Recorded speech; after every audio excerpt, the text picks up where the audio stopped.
வாக்களிக்க முன் அவர்கள் இந்த உள்ளூராட்சி தேர்தலில் வெற்றியை காண்பதனூடாக தமிழ் மக்கள் தங்களுடன் நிற்கின்றார்கள்.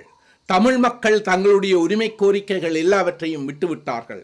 தமிழ் மக்கள் தாங்கள் முன்னெடுக்கும் நிகழ்ச்சி நிரலுக்கு உடன்பட்டு விட்டார்கள் என்று பறைசாற்றுவதற்காக, தென்னிலைக்கு மட்டுமல்ல உலக நாடுகளுக்கும் பறைசாற்றுவதற்காகத்தான் அவர்கள் மும்முரம்படுகின்றார்கள்.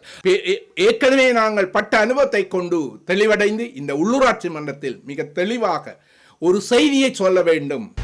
வாக்களிக்க முன் உங்களோட பிரச்சனைகள் அனைத்துக்குமே நிரந்தரமான தீர்வை பெற்றுக் கொடுக்கறதுக்காக தான் தேசிய மக்கள் சக்தி நாங்கள் இறங்கி இருக்கிறோம். உங்களை சந்திக்கிறோம், உங்களோட பேசுகிறாங்க எங்களோட வேட்பாளர்கள்.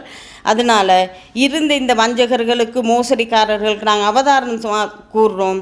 நீங்கள் இந்த உங்களுடைய வேலை திட்டத்தை சொல்லி உங்களுக்கு வாக்கு கேட்க இல்லாட்டியும் நீங்கள் இனவாதத்தை கூறிக்கொண்டு வாக்கு கேட்குறீங்க. இனவாதன்றதை நாங்கள் சென்ற வருடத்தோடு முடிச்சிட்டோம். வாக்களிக்க முன் இன்று ஜனாதிபதியினுடைய கட்சி இந்த மட்டக்களப்பு மாவட்டத்தில் 2ஆம் 3ஆம் இடத்திலே சில பிரதேசங்கள் இருக்கின்றது. ஆனால் அவர்களுக்கு நாங்கள் இம்முறை சரியான பதிலை வழங்குவதனூடாக, சரியான பதில் என்று சொல்றது எங்களுடைய இந்த எதிர்வரும் மே மாதம் 6ஆம் தேதி இலங்கை தமிழரசு கட்சியுடைய வீட்டு சின்னத்துக்கு வாக்களிக்கிறது தான் சரியான பதில். வாக்களிக்க முன் கடந்த காலங்களில் அறிவித்த தேவையில் எமது சக பாராளுமன்ற உறுப்பினர்களால் சில விமர்சனங்கள் முன்வைக்கப்பட்டிருந்தது. வரவு செலவு திட்ட நிதி ஒதுக்கீட்டில் மட்டக்களப்பு மாவட்டத்துக்கு 51 மில்லியன் மாத்திரம்தான் ஒதுக்கப்பட்டிருப்பதாக.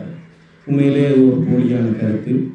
இடைக்கால வரவு செலவு திட்டம் என குறிப்பிடக்கூடிய 3 மாதத்துக்கான இடைக்கால வரவு செலவு திட்டத்தில் ஒதுக்கப்பட்ட அது மாவட்டங்களுக்கிடையான ஒதுக்கப்பட்ட நிதியில் அதிகூடிய நிதி ஒதுக்கீடு மேற்கொள்ளப்பட்டது மட்டக்களப்பு மாவட்டத்தில் தான்.